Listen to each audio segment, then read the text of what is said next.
da Associação Tocando em Frente, o canal onde você encontra diversos livros com acesso fácil e gratuito. Inscreva-se, curta, compartilhe.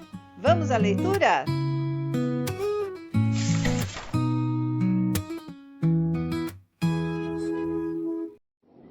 Parte 26.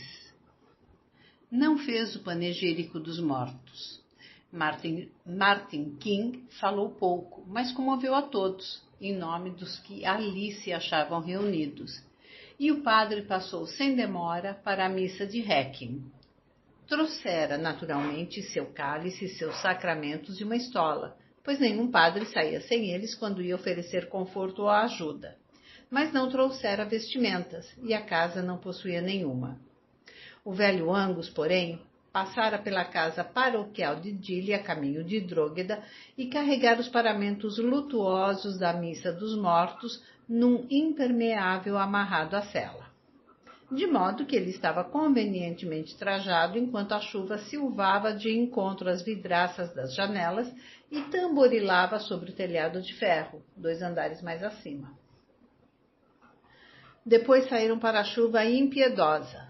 Atravessaram o relvado tostado e causticado pelo calor na direção do cemitériozinho gradeado de branco.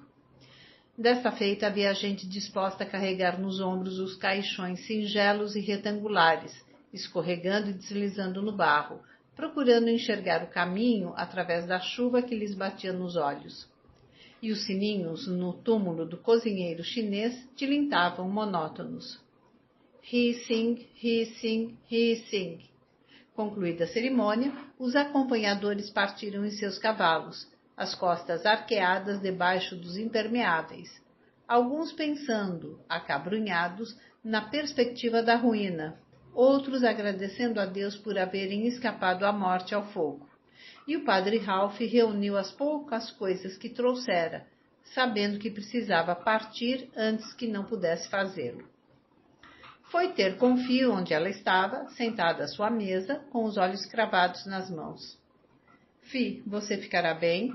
Perguntou, sentando-se onde pudesse vê-la.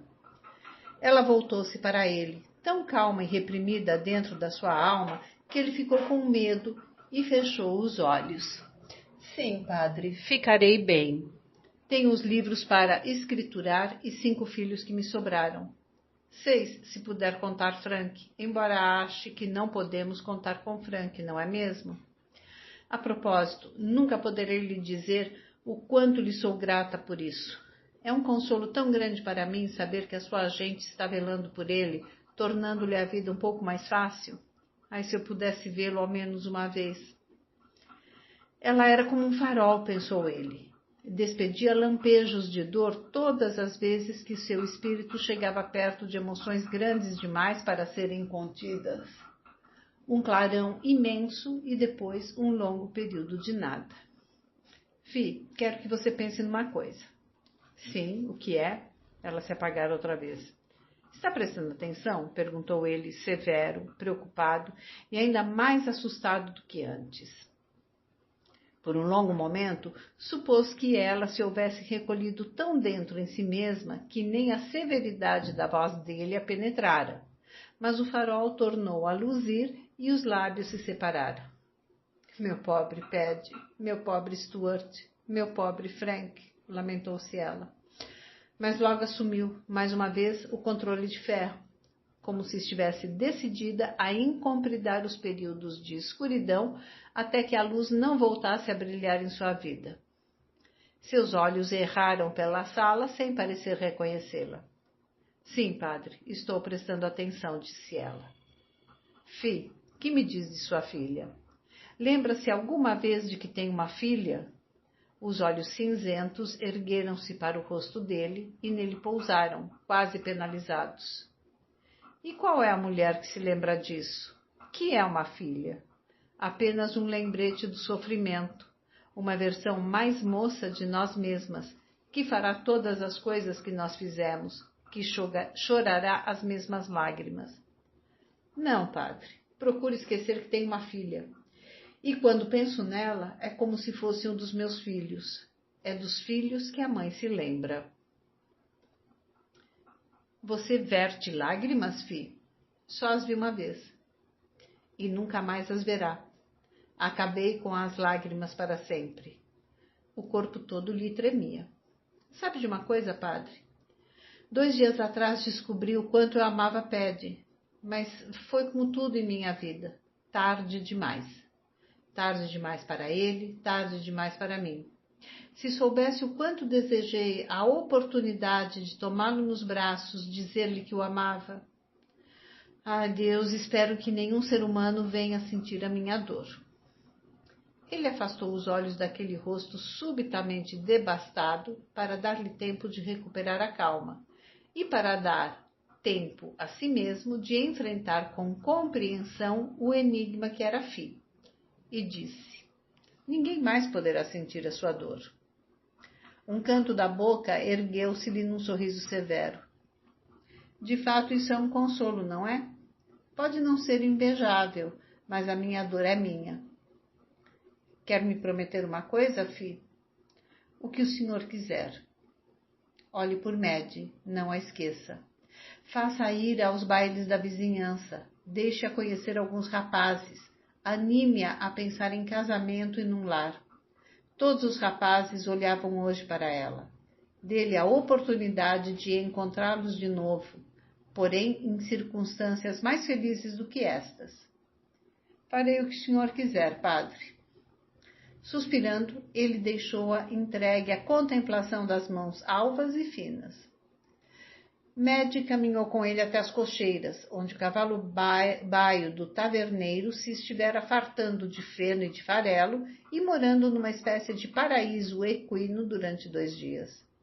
Atirou a sela maltratada do taverneiro sobre ele e inclinou-se para apertar a sobrecilha e a barrigueira, enquanto Maddie, encostada num fardo de palha, observava-o. Padre, veja o que achei, disse ela, quando ele terminou e endireitou o corpo. Estendeu a mão, em que se viu uma rosa pálida, quase cinzenta. É a única. Encontrei-a numa touceira, debaixo das árvores à beira do tanque, nos fundos. Com certeza não recebeu o calor do incêndio e ficou protegida da chuva. Por isso acolhi para você, para que se lembre de mim. Com a mão pouco firme, ele pegou na flor semi-desabrochada que a jovem lhe estendia e ficou olhando para ela.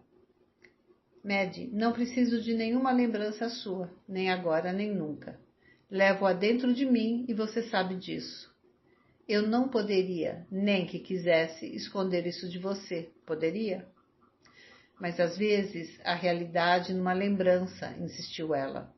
Você pode pegá-la, olhar para ela e recordar-se, ao vê-la, de todas as coisas que de outro modo esqueceria. Por favor, aceite-a, padre. Meu nome é Ralph, disse ele. Abriu a caixinha dos sacramentos e dela tirou o seu grande missal ricamente encadernado em madrepérola, presente de seu falecido pai no dia em que ele se ordenara, 13 anos antes. As páginas abriram-se num trecho marcado com uma grossa fita branca. Virou várias outras, colocou a rosa entre elas e fechou o livro sobre a flor. Você quer uma lembrança minha, Maddie, não é isso? Pois não lhe darei nenhuma. Quero que me esqueça. Quero que procure em seu próprio mundo um homem correto e bom, que case com ele e tenha os filhos que você tanto deseja. Você nasceu para ser mãe. Não deve agarrar-se a mim, não há direito. Nunca poderei deixar a igreja e serei agora completamente sincero com você, para o seu próprio bem. Não quero deixar a igreja, porque não a amo como um marido a amará, entende? Esqueça-me, Maddie. Não me dará um beijo de despedida? Como única resposta, ele montou no baio do taverneiro e fez-o andar até a porta antes de enfiar na cabeça o velho chapéu de feltro do dono do cavalo. Seus olhos azuis cintilaram por um momento, depois o animal saiu para a chuva e resvalou, relutante, pelo caminho que conduzia a Dilly. Ela não tentou segui-lo, mas permaneceu na escuridão da cocheira úmida, aspirando os odores de esterco e de feno, aquilo que lhe recordava o celeiro da Nova Zelândia e Frank. 30 horas depois, o padre Ralph entrou na câmara do legado papal, atravessou a sala para beijar o anel do seu superior e deixou-se cair, exausto, numa cadeira. E só quando sentiu os belos olhos oniscientes fixos nele, compreendeu que devia ter um aspecto muito estranho, e porque tanta gente o fitara espantada desde que descera do trem na central, sem se lembrar da mala que dera ao padre Wat Thomas para guardar na casa paroquial. Tomara 2 minutos antes de partir o trem postal noturno e viajara 960 quilômetros no vagão frio, vestindo apenas camisa, calças e botas, molhado como um pinto, sem sentir o frio. Por isso mesmo examinou-se com um sorriso pesaroso. Depois olhou para o arcebispo. Peço-lhe que me desculpe, excelência. Aconteceu tanta coisa que nem pensei no vexame que devia estar dando. Não se preocupe, Ralph. A diferença do seu predecessor, ele preferia chamar o secretário pelo prenome. Você me parece muito romântico e casquilho, mas um pouquinho secular demais, não concorda comigo? Extremamente secular, sem dúvida. Quanto ao romântico e casquilho, é que Vossa Excelência não está acostumado a ver os trajes que se usam em Gilambone. Meu caro Ralph, se você cismasse um dia em vestir hábitos fúnebres de penitência, ainda assim pareceria romântico e casquilho. Mas, de qualquer maneira, as roupas de montar lhe ficam muito bem. Quase tão bem quanto uma batina. E não desperdice energias tentando me convencer de que não sabe que esta lhe assenta melhor que o terno preto dos padres. Você tem um porte peculiar e muito atraente, e, além disso, conservou a linha, creio, aliás, que sempre a conservará. Acho também que, quando for chamado de volta a Roma, eu o levarei comigo. Será muito divertido para mim observar o seu efeito sobre os nossos prelados italianos, gordos e atarracados. O belo gato insinuante entre os pombos roliços e assustados. Roma. O padre Ralph endireitou-se na cadeira. Foi muito ruim, meu Ralph, continuou o arcebispo, passando a mão leitosa e cheia de anéis pelo dorso sedoso da sua ronronante gata Abissínia. Terrível, excelência. Você tem uma grande ternura por essa gente. É verdade, excelência. E ama igualmente a todos ou a alguns mais do que a outros? O padre Ralph era pelo menos tão ladino quanto o seu superior, e já estava com ele o tempo suficiente para saber como funcionava sua mente. Por isso, aparou a pergunta insinuante com ilusória franqueza, estratagema que, segundo descobrira, aquietava de pronto as suspeitas de sua excelência. Jamais ocorreu àquela mente sutil e tortuosa que uma demonstração de franqueza pudesse ser mais mentirosa do que qualquer evasão. Amo a todos, mas, como diz Vossa Excelência, amo a alguns mais do que a outros. É da moça Mad que mais gosto. Sempre a considerei minha responsabilidade especial, porque a família está tão obcecada pelos filhos homens que se esquece de que ela existe. Que idade tem essa Mad? Não estou bem certo, mas calculo uns 20 anos mais ou menos. Entretanto, fiz a mãe prometer-me que erguerá o rosto dos seus livros de contabilidade o suficiente para fazê-la ir a uns bailes e conhecer alguns rapazes. Ela acabará desperdiçando toda a sua vida em Drógueda e será uma pena. Ele não falara mais que a verdade. O nariz inefavelmente sensível do arcebispo farejou no ato. Se bem fosse apenas 3 anos mais velho que o secretário, sua carreira dentro da igreja não sofrera os percalços que Ralph encontrara e que ele se sentia, de muitas maneiras, infinitamente mais velho do que Ralph jamais se sentiria. O Vaticano extraía a essência vital das pessoas expostas muito cedo à sua influência, e Ralph possuía essa essência vital em abundância. Relaxando um pouco a vigilância, continuou a observar o secretário e voltou ao seu jogo interessante de descobrir precisamente o que fazia palpitar o padre Ralph de Bricassart. A princípio, tivera a certeza de que seria uma fraqueza da carne, se não numa direção, pelo menos em outra. Aquela extraordinária beleza física devia ter feito dele o alvo de muitos desejos, incompatíveis com a preservação da inocência ou da inconsciência. E com o passar do tempo, descobriu que acertara pela metade. A consciência lá estava, sem dúvida, mas principiou a convencer-se de que lá estava também uma autêntica inocência. Assim, fosse porque fosse que ardia o padre Ralph, não era a carne. Ele atirara o padre no meio de habilidosíssimos homossexuais, irresistíveis para outro homossexual, sem resultado. Observara-o com as mulheres mais belas da terra, sem resultado.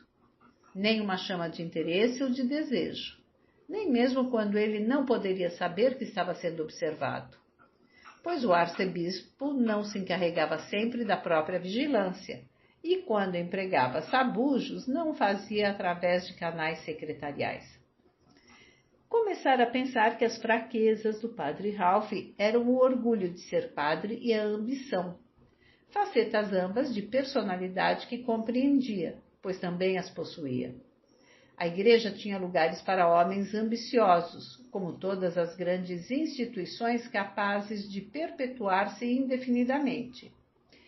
Dizia-se à boca pequena que o padre Ralph lesara os cleres, que ele dizia amar tanto, abiscoitando-lhes a herança que por direito lhes cabia. Se isso fosse verdade, não se devia perdê-lo de vista. E como haviam cintilado aqueles maravilhosos olhos azuis à simples menção de Roma, talvez já estivesse na hora de tentar outro ardil. Moveu preguiçosamente um peão na conversa, mas os olhos debaixo das pálpebras descidas estavam muito alertas. Recebi notícias do Vaticano enquanto você esteve fora, Ralph, disse ele, mudando um pouco a posição da gata. Minha Sheba, você é egoísta, adormeceu nas minhas pernas. O padre Ralph afundava cada vez mais na poltrona, e seus olhos encontravam uma dificuldade cada vez maior para manter-se abertos. Sim, você poderá ir para a cama, mas não sem primeiro ouvir minhas notícias. Há pouco tempo enviei uma comunicação pessoal e privada ao Santo Padre, e hoje me chegou uma resposta do meu amigo Cardeal Monteverde. Às vezes fico a imaginar se não será descendente do músico da Renascença. Por que nunca me lembro de perguntar-lhe quando o vejo? Sheba, você precisa mesmo insistir em enterrar suas unhas em mim quando está feliz? Estou ouvindo, Excelência. Ainda não adormeci, disse o padre sorrindo. Não admira que goste tanto de gatos. Vossa Excelência mesmo é um gato que brinca com sua presa para divertir-se.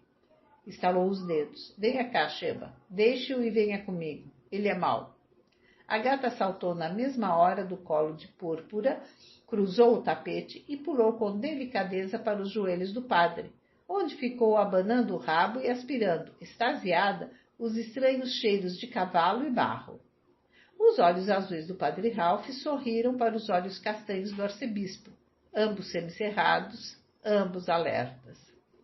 Como é que você faz isso? Perguntou o arcebispo. Um gato nunca vai com ninguém, mas Sheba vai com você como se você lhe desse caviar e valeriana. Animal ingrato. Estou esperando, Excelência. E você ainda me castiga tirando minha gata. Está bem, ganhou, admito. Aliás, será que você já perdeu alguma vez? Pergunta interessante. Preciso dar-lhe os parabéns, meu querido Ralph. Daqui a pouco estará usando a mitra e a capa de asperges e será saudado como Sua Excelência, o bispo de Bricassar. Isso lhe escancarou os olhos, notou com alegria. Por uma vez ao menos, o padre Ralph não tentou dissimular, nem esconder seus verdadeiros sentimentos. Apenas resplandeceu.